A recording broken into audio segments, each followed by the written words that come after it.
ভোরের আলোয় ধীরে ধীরে জেগে উঠেছে প্রাচীন শহর বারাণসী। শান্ত স্রোতে বয়ে চলেছে পবিত্র গঙ্গা। আজ আমি বেরিয়েছি আমার পরিবারের সঙ্গে গঙ্গাবক্ষে নৌকো বিহারের সেই অনন্য অনুভূতি খুঁজতে। তাহলে চলুন শুরু করি এই যাত্রা। বারাণসীর বিখ্যাত ৮৪টি ঘাট, আর আজ আমি বেরিয়েছি সেই ঘাটগুলির গল্প জানতে। আমার যাত্রা শুরু হচ্ছে ৮০ ঘাট থেকে। যাক, ভোরের আরতি দেখে চেপে পড়লাম বোটে। বোট ধীরে ধীরে এগিয়ে চলছে গঙ্গার শান্ত জলে। সকালের অগন্তি পরিযায়ী পাখির ভিড় যেন এক অজানা ইতিহাসের সাক্ষী।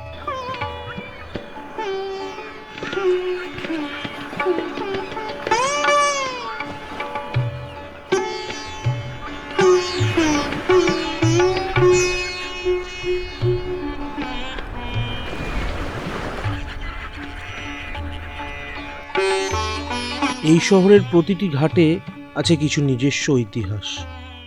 কোথাও সাধু সন্ন্যাসী ধ্যানে বসে, কোথাও আবার মানুষ গঙ্গা স্নান করে নিজেদের সকালটাকে শুরু করছে।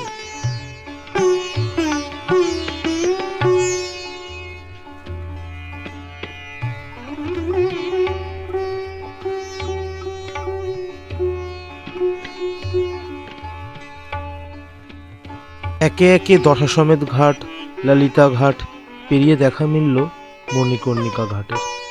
মণিকর্ণিকা ঘাট বারাণসীর অন্যতম প্রাচীন শ্মশান ঘাট।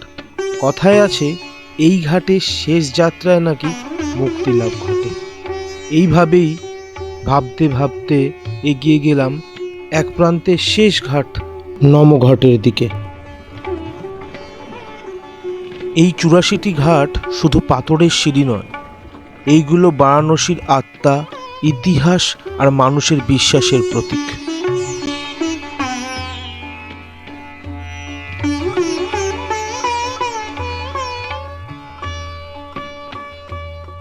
এই নমঘাট আধুনিক আর ঐতিহ্যের এক সুন্দর মেলবন্ধন। এই নমঘাটে কিছুক্ষণ সময় কাটিয়ে আবার যাত্রা শুরু ৮০ ঘাটের দিকে।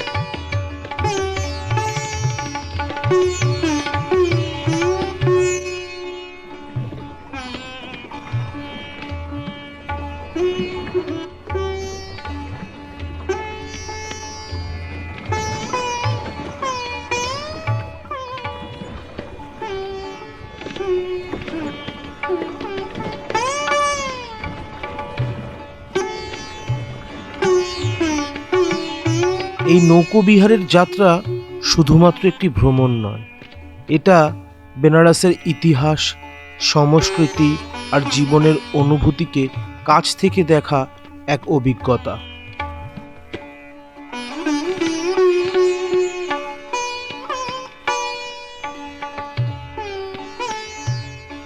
এই গঙ্গার বুকে বসে মনে হয়েছিল এই শহরকে শুধু দেখা নয়, অনুভব করতে হয়।